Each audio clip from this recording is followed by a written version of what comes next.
Hey guys, we are branching out from austere August, of course, now that we're after that. We are continuing to use the Nacet, and 533 seems to be around the count for today. The video will have the specifics in the title and or the description. The Timeless is going to work with the Nacet blade the best right now. I'll branch out and try more. It is a 68 gap open comb stainless steel. Timeless. We're going to keep using the brush that I used yesterday. It's a Declaration Grooming B13 knot, 28 millimeter Dogwood Handcrafts hybrid handle. Gorgeous, done by Steven. Wood Shop. This is a new scent that I have not shaved with yet. I did buy the bath soap, and it was a very minimal scent that almost resembled the actual soap base, and so it was kind of it didn't give me a good experience in the shower in terms of kind of encompassing the area with the scent that I desired, because I like the notes that are listed in that profile. So I'm hoping that the shave soap has a stronger scent to it. And so I contacted him about it in terms of just the smell of it from the dry puck and the tub. And he said he did, and this is typical, he did formulate it with the same amount of scented product that he always does. But I'm wondering if perhaps a more muted profile that doesn't have some of those sharper notes like florals and like a sharp cedar or citrus. Sometimes cedar really has a punchy edge to it that can really jump out. But if he's going for more of a woody, less sharp kind of woody note, then I could see how some of these notes in here might be a little bit kind of more even keeled. And so I wonder if a maker should then bump up the concentration a little bit when compared to maybe some kind of super spicy or citrus or super floral or something like that. Anyway, that's just me thinking out loud. So Wood Shop is a new-ish one from summer break, and they've had it for a few months now. And I was actually around when this was in the concept stage. I was talking with him about some other soap, and he mentioned that he was working on one that kind of resembled the Wood Shop. That's a name that we here in America give to, obviously, if you have a separate building behind your home that has a bunch of woodworking tools, you could definitely call that a wood shop. But in the context of school, wood shop means a class that you would take, also usually in a separate building because of the tools nature of it, a class that you would take to learn carpentry skills and things like that. My class was called Industrial Arts, and it was in middle school, and I really enjoyed it. That's kind of my thing, and so I did really well at it. We have had this brush soaking for a long time. Let me get this out of my hand here. And so I liked the idea when he mentioned it to me, and so I was looking forward to when that soap would come out. It has been around for a little while. I have wet my face a little bit, so we've got that done. The Nacet blade continues to run.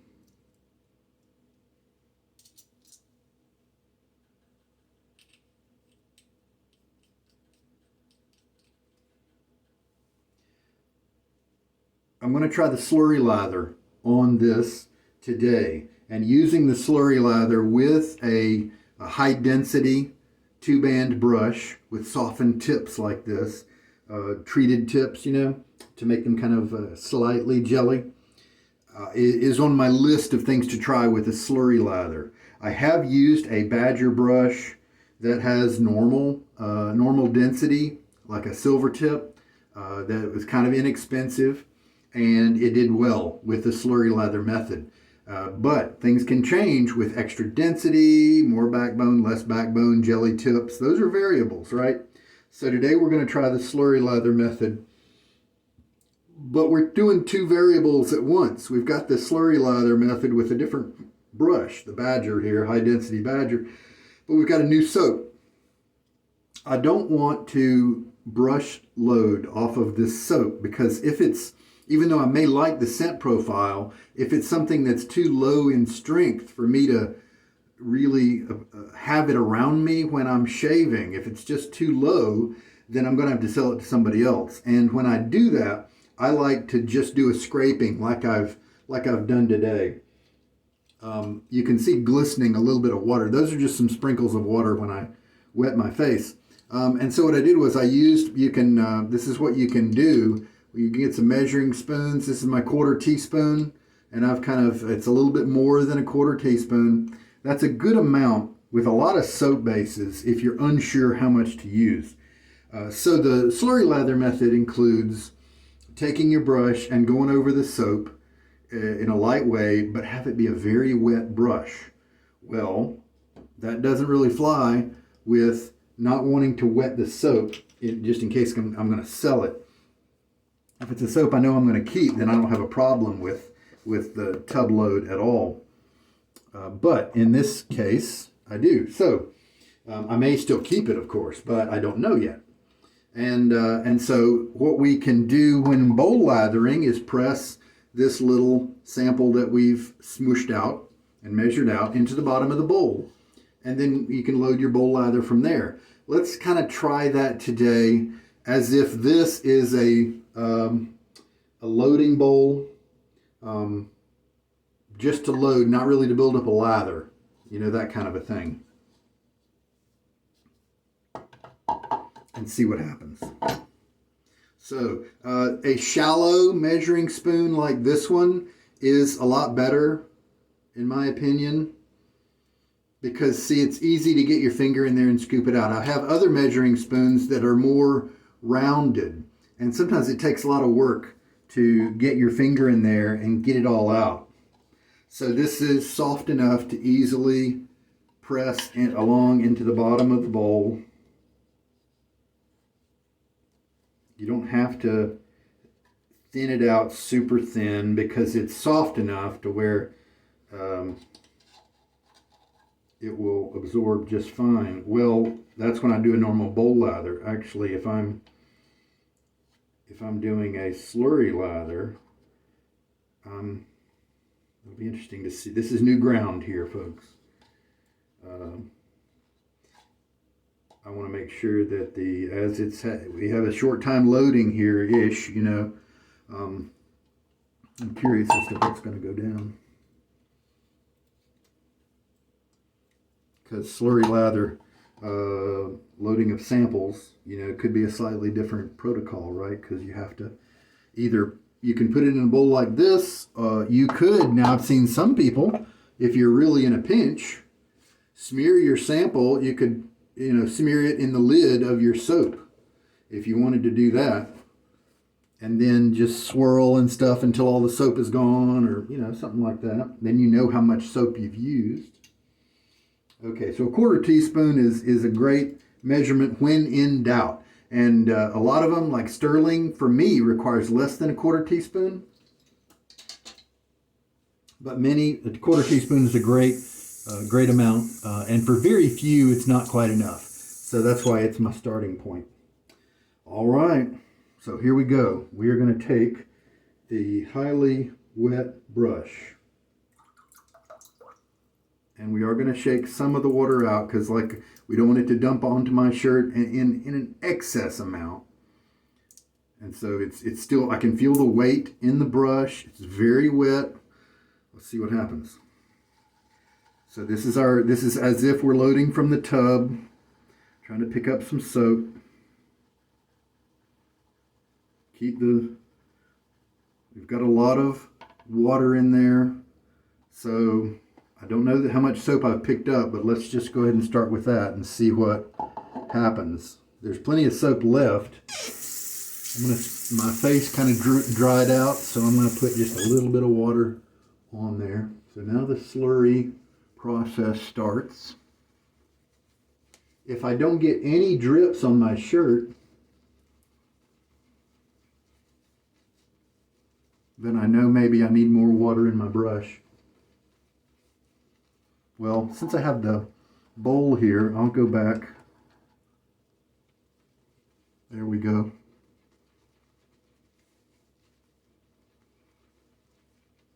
So in a way, this particular slurry experience is non-standard because we're working with a sample. But it is good to know, you know, how would you make a slurry lather work with a sample? All right. What kind of scent are we getting? It's super light. I'm afraid it's super light. It's nice, but it's super light. What kind of slickness? Yeah, very nice. Very slick.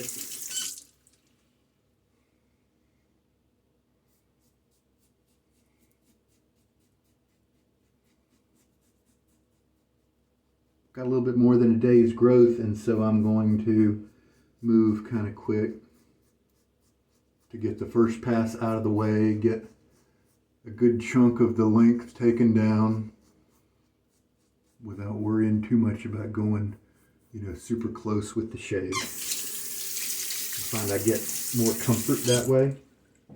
And now a splash of water. The telltale rinse after the pass was nice. I had a nice slick feel. I know that the summer break base here is excellent. In my opinion, when making a mature lather, this is better than the chiseled face tallow that I have been using with Midnight Stag. The slurry is firming up a little bit. It's still highly wet. Some of the soap has not been picked up. I can see some in the bottom of the bowl.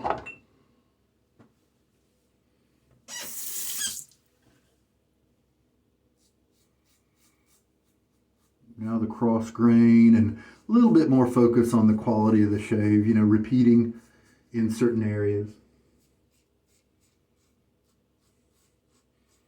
This is the side I can feel the aggression difference because this is the side with that bend in it. The blade has a little tweak in the corner of one of the sides where I dropped it years ago. And I can definitely tell which side that is. It's not, you know, overly irritating. I could definitely go back and hit that again. Oh yeah, see I feel the slickness still remaining on the skin. That's a good sign of a good slurry lather. Now a splash of water.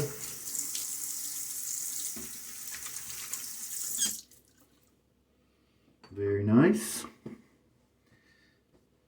So sure, this is a slightly different kind of slurry lather, but some of the main priorities are super wetness and speed. And I think those are being achieved.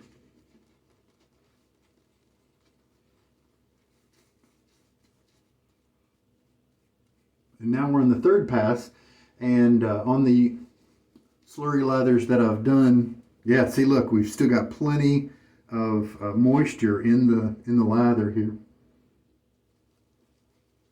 On the third pass of the other slurries I've done, the lather is more mature, and that is what we're seeing here as well. So in the past with my normal bowl lather method, you'll see me spend several minutes working the lather together, blending the water and the soap and getting it all to come together in the right kind of emulsion, you know, watching the water, adding more, etc. And with this one, you just kind of come at the soap with a really wet brush, and then the water that's in the lather, you know, in the bowl is what was in the brush. And so we still kind of have a slurry in the bowl.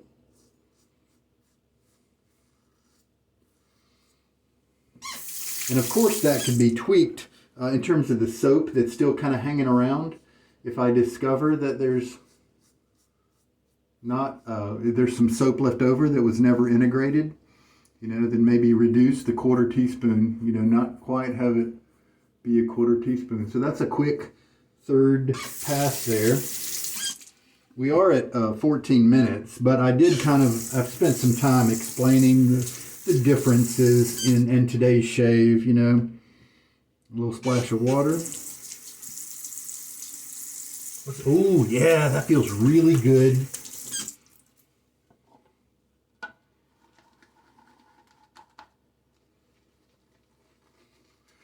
The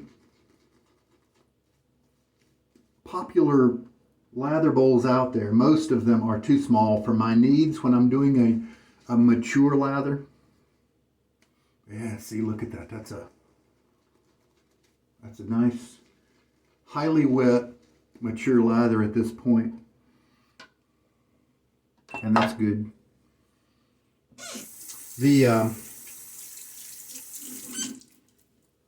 The bowls, like I was saying, they run kind of small for my needs, because I like to, previous to my discovery of the slurry lather, my preference was to generate the whole lather. Now, I wouldn't put it on my face and paint it on only. Like I was just talking with, I think his name was Ravi, in the comments recently. He saw me use a bowl lather, and he noticed how I did keep working it on my face. I didn't paint it on as the only thing.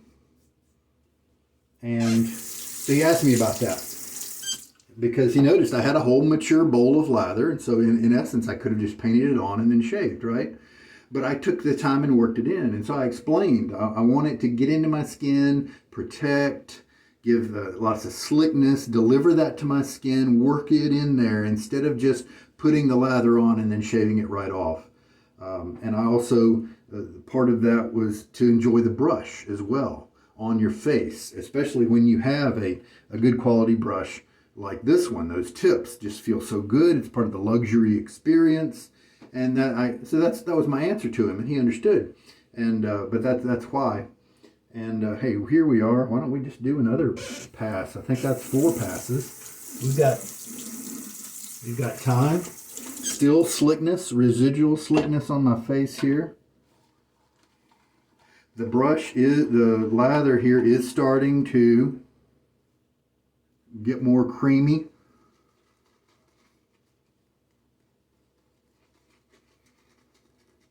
And I think we probably would add a little bit of water to this. A lot of people would think this is perfect, and that's okay. You know, that's the nice thing as the slurry lather solidifies. You know, you can just stop adding water when not add water if you like the creamy place where it goes to. There we go. I just added some water to the top of the brush there, and I think we're good.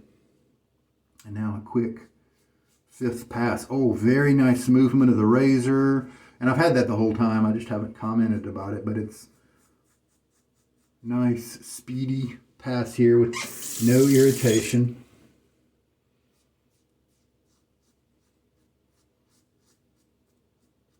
Easy movement of the razor, very slick. So I think I hit the lather just right. It was good to add a little bit of water to it. In my case, for my preferences. If you like it drier, that's okay.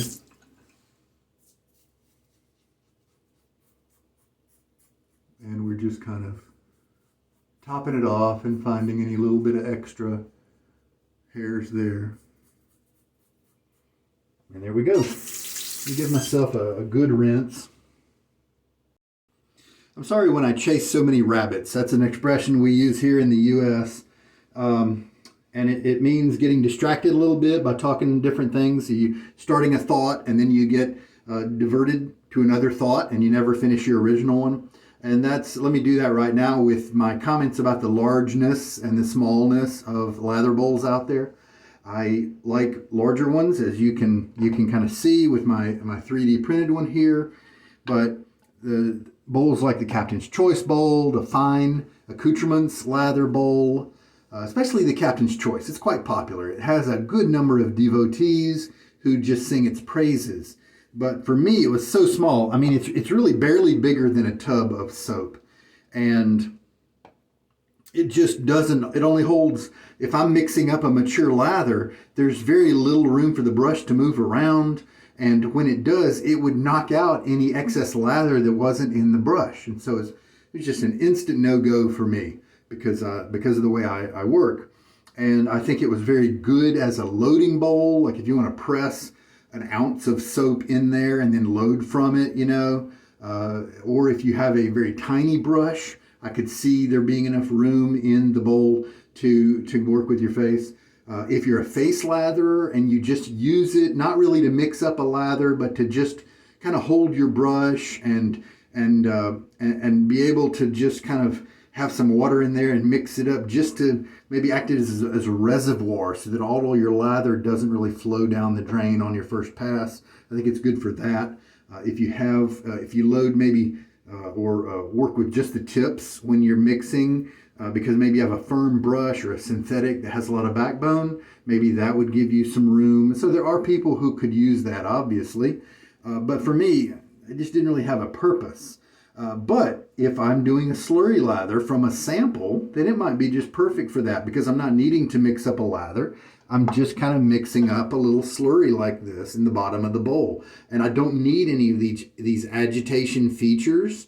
The Captain's Choice bowl, for instance, does have a rippled bottom that does have agitation features, but for this purpose, that's not needed. But the size of that one may be just perfect for this particular type of lathering method. And so I do have a clone from AliExpress, you know, Yaki or whatever, of the Captain's Choice lather bowl. And I used it once and I didn't like it, but I kept it around. So it might be a good one to keep around if I were to use this method a lot and want to do samples.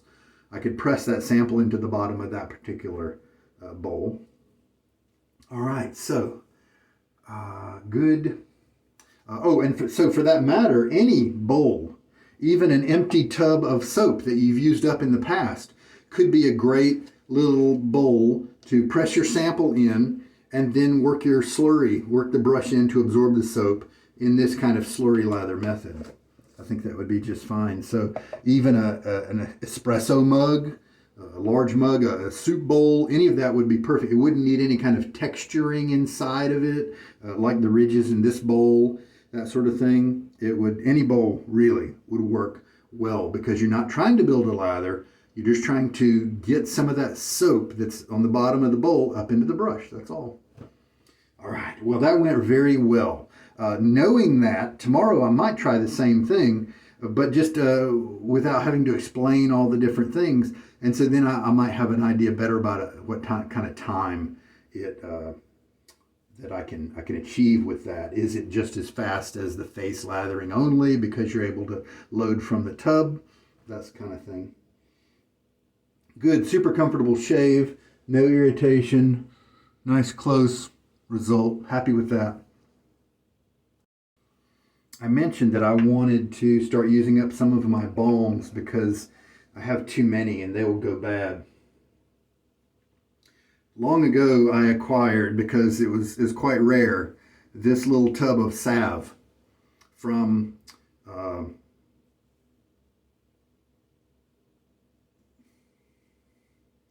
it's made by Chatillon Luxe, and I was trying to look and see if it was in conjunction with L&L Grooming, because that was the name of declaration back then. Okay, it doesn't say. And it has separated. That's one of the trademarks of it in some cases. And I've had this for years. But it's no big deal because you can just take a toothpick or something to reconstitute it here. And it's something it's more like a butter almost. An oily butter. And so some people would put it in their palms and kind of work with it for a little while before putting it on their face is kind of the instructions. And see, now it's more consistent. And so what I like to do, since I've got some on my little stick here anyway, and it doesn't take much, it's very effective, very kind of luxurious and nourishing to your skin.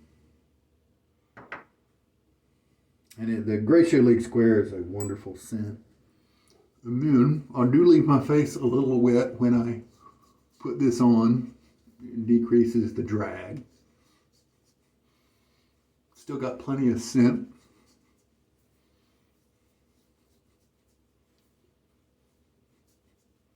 And Chatillon Luxe did stop with the salve and switch to different things. Gratiot League Square is a wonderful, wonderful scent. I think he did stop production of that particular one, so I guess it wasn't quite as popular as some of his favorites. And he did, I'm sure, you know, makers, they move on to try other things. You know, they don't have room to keep everything. So that's nice. I don't know if this would go bad or not, because I've had it for several years now.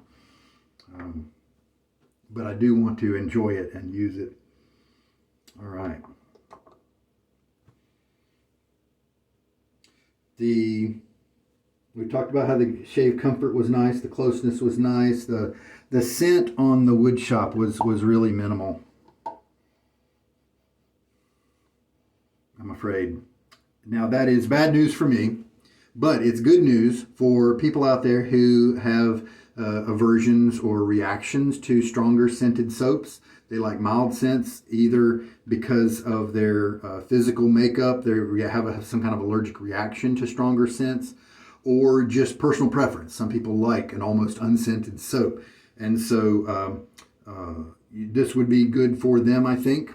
And then if you're a person who loads a lot more soap than I do, you're going to get a stronger scent in that case as well. And so you may not notice that it's light at all. And so it's definitely for some people. It's very enjoyable, but of the scent notes that I know are in the list, it's really hard to perceive any of them other than just kind of a muted, woody kind of note. It's great. There's nothing offensive about it or bad, or it doesn't smell like the soap base, per se. It smells pleasant. Unfortunately, though, the wonderful attributes that are listed, in it don't come through in the soap to me the way I use soaps. Now, if I had bought the Splash, that would be a totally different story. They are much more strongly scented, and that might be the way to go. If I had a summer break soap, Noble Otter can also do this, and Chicago Grooming, formerly Oleo, had that same problem with just really light scents. So Summer Break's not the only company that does that.